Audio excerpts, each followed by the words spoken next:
हुकूमत पर बिजली की बढ़ती हुई कीमतों के खिलाफ अपोजिशन जमातों की तनकीद और अवाम का एहतजाज दिन ब दिन बढ़ता जा रहा है। जमात इस्लामी का बिजली की कीमतों में कमी के लिए रावलपिंडी में एहतजाजी धरना जारी रहा, जबकि PTI के रहनुमा और कौमी असम्बली में अपोजिशन लीडर उमर अयूब ने IPPs के साथ होने वाले मुआहदों पर नून लीग और पीपल्स पार्टी पर तनकीद की। हुकूमत पर बिजली पैदा करने वाली कंपनियों यानी IPPs को अदा की जाने वाली कैपेसिटी पेमेंट्स का बढ़ता बोझ अवाम पर बिजली के महंगे बिलों की सूरत में डालने पर तनकीद हो रही है, जबकि बिजली का तरसीली निज़ाम और बिलों की वसूली का निज़ाम भी बेहतर ना होने की वजह से गर्दिशी कर्जों का बोझ मुसलसल बढ़ रहा है, अवाम पर बोझ मुसलसल बढ़ रहा है। और हुकूमत पर तनकीद सिर्फ अपोजिशन जमातों तक महदूद नहीं है, बल्कि इत्तेहादी जमात MQM भी हुकूमत पर तनकीद कर रही है, जबकि साबिक निगरान हुकूमत में शामिल अहम वज़रा भी IPPs के साथ होने वाले मुआहदों पर तनकीद कर रहे हैं, उन्हें मनसूख करने तक की बात कर रहे हैं, उन पर दोबारा से मुज़ाकरात करके नए मुआहदे करने का मुतालबा कर रहे हैं। इस हवाले से गुज़िश्ता हफ्ते वज़ीर ख़ज़ाना मोहम्मद औरंगज़ेब और वज़ीर पावर डिवीज़न उवैस लगारी ने चीन का दौरा किया और चीन से कर्ज़ों की रीप्रोफाइलिंग पर बात की गई। जंग और द न्यूज़ में मेहताब दर की खबर के मुताबिक पाकिस्तान को चीनी बिजली के कारखानों को 2036 तक 15.4 अरब डॉलर अदा करने हैं और पाकिस्तान इस अदायगी की मुद्दत में 5 से 8 साल की तौसी चाहता है, जबकि वज़ीर पावर डिवीज़न उवैस लगारी के मुताबिक रीप्रोफाइलिंग के नतीजे में बिजली की लागत में जो भी कमी आएगी, इसका फ़ायदा बिजली की फ़ी यूनिट कमी की सूरत में आवाम को पहुँचाया जाएगा। वज़ीर पावर डिवीज़न के दौरा चीन में क्या बातचीत हुई और क्या हुकूमत बिजली की कीमतों पर आवाम को कोई रिलीफ दे पाएगी, इस हवाले से बात करेंगे। खुद हमारे साथ मौजूद हैं वफाकी वज़ीर बराह पावर डिवीज़न उवैस लगारी साहब। बहुत शुक्रिया हमें ज्वाइन करने के लिए। फाइनेंस मिनिस्टर ने प्रेस कॉन्फ्रेंस की, उन्होंने कहा कि चीन से ज़रूर बात हुई है, रीप्रोफाइलिंग के हवाले से ये नहीं बात हुई कि किसी भी तरीके से रीस्ट्रक्चर करना है, बल्कि रीप्रोफाइल करने की बात हुई है। तो किस हद तक बात हुई है, क्योंकि उन्होंने कहा तफसीलात आप बताएंगे, क्या आवाम को रिलीफ मिले और आप पर पॉलिटिकल प्रेशर कम हो, क्या होगा? शाहजेब भाई बहुत शुक्रिया, आपने मुझे इनवाइट किया। देखिए, चीन से जो हमारे इस वक्त मुज़ाकरात हुए हैं बीजिंग में जाके, वो सिर्फ एक हिस्सा है हमारी कीमतों को कम करने वाले एफर्ट्स के ऊपर।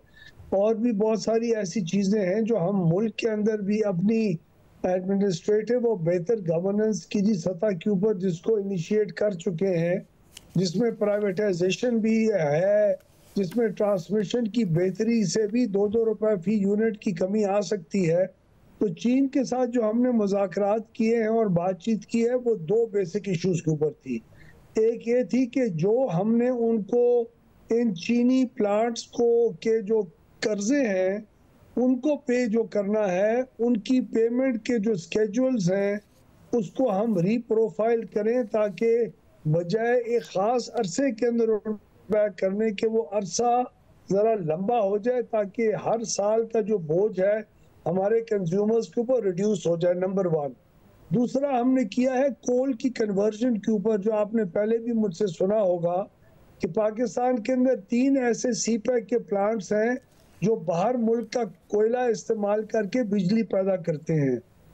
उसके बजाय अगर पाकिस्तानी थर कोल का कोयला इस्तेमाल किया जाए तो हमारी जो एनर्जी कॉस्ट है वो 23 रुपए यूनिट से नीचे गिर के उन प्लांट्स की 7 रुपए यूनिट के ऊपर आ जाती है। तो ये बहुत बड़ी एक स्टेप्स होंगे, लेकिन कोयले की कन्वर्जन तकरीबन 2-3-4 साल का प्रोजेक्ट है, क्योंकि एक प्लांट आफ्टर दी अदर आपको करना पड़ेगा।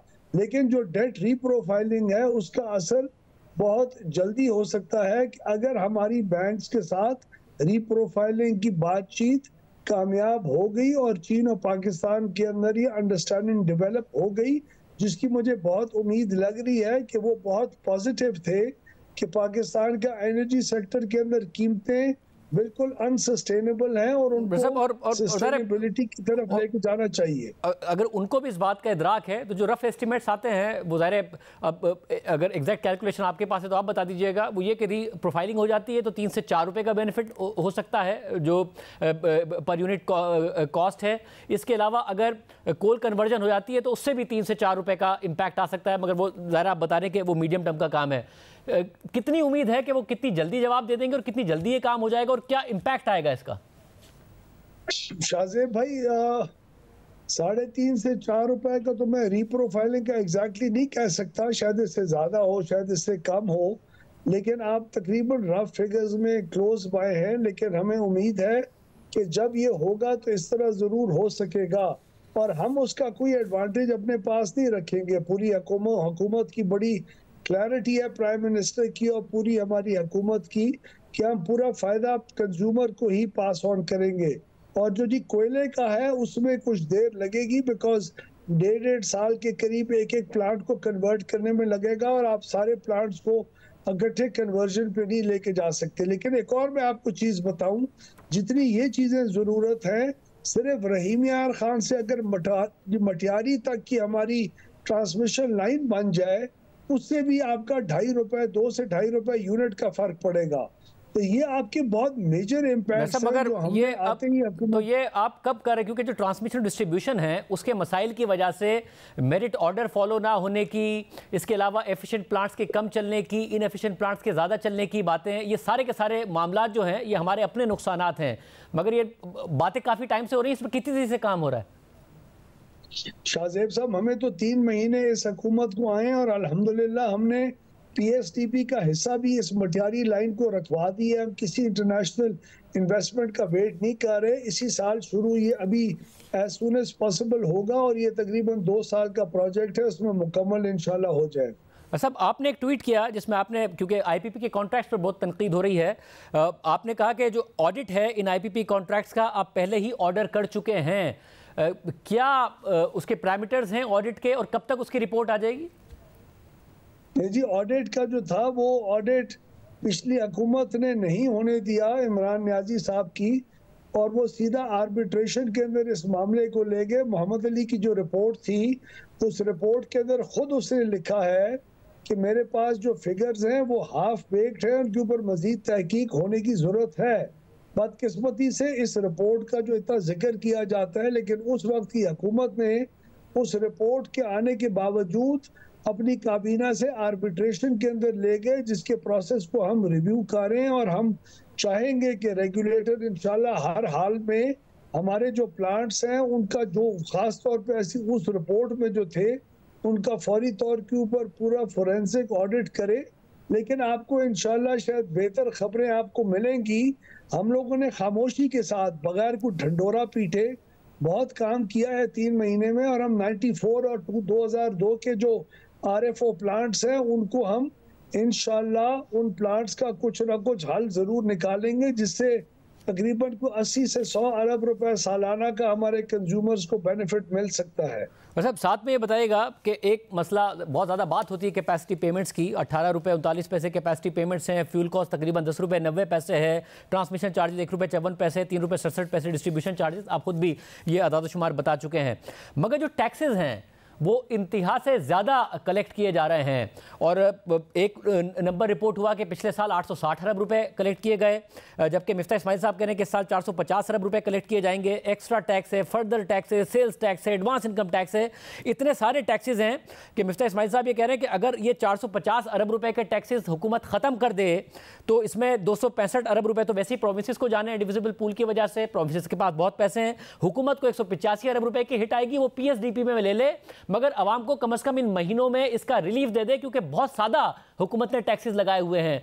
क्या इस पर आप क्या कहिएगा? ज़ाहिर है आपका सब्जेक्ट एनर्जी है, टैक्स फाइनेंस का है, मगर आपकी क्या राय है खुद? टैक्सेस हमारा जो डोमेस्टिक कंज्यूमर है, इंडस्ट्रियल, कमर्शियल, एग्रीकल्चर, वो नहीं, तो डोमेस्टिक कंज्यूमर है उसके ऊपर 18% सेल्स टैक्स है औरों की तरह।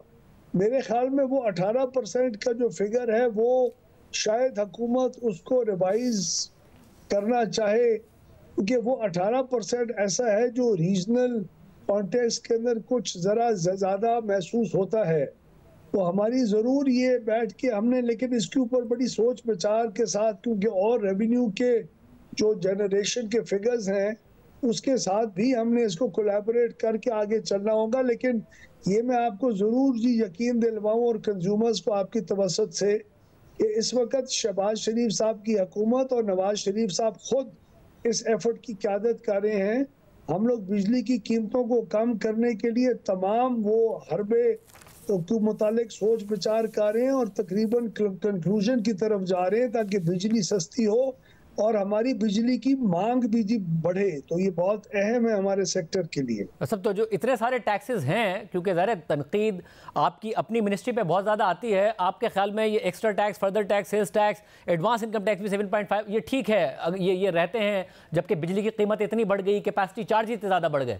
शाहजेब भाई, डोमेस्टिक कंज्यूमर के ऊपर 18% है, वहाँ गालिबन इस किस्म की गुंजाइश शायद हो जिसको रिवाइज किया जा सके। लेकिन मैं आपको ये भी बात बताऊं कि हमारी एनर्जी की मिनिस्ट्री के ऊपर जो तनकीद होती है, वो मैंने आते ही वजारत के अंदर 2 महीने पहले इस बात को एक्सेप्ट किया था कि हमारी अपनी गलतियां बहुत हैं। मेरे अंदाजे के मुताबिक जो एनर्जी मिनिस्ट्री खुद जो कुछ कर सकती है, उससे आपको कम से कम 6 से 7 रुपए यूनिट का फर्क पड़ सकता है। और मेरी पूरी जी तवज्जो उन्हीं रिफॉर्म्स के ऊपर है जो ये 6-7 रुपए की बेहतरी कंज्यूमर्स को ला के दे सकते हैं अगले 2 से 3 सालों में।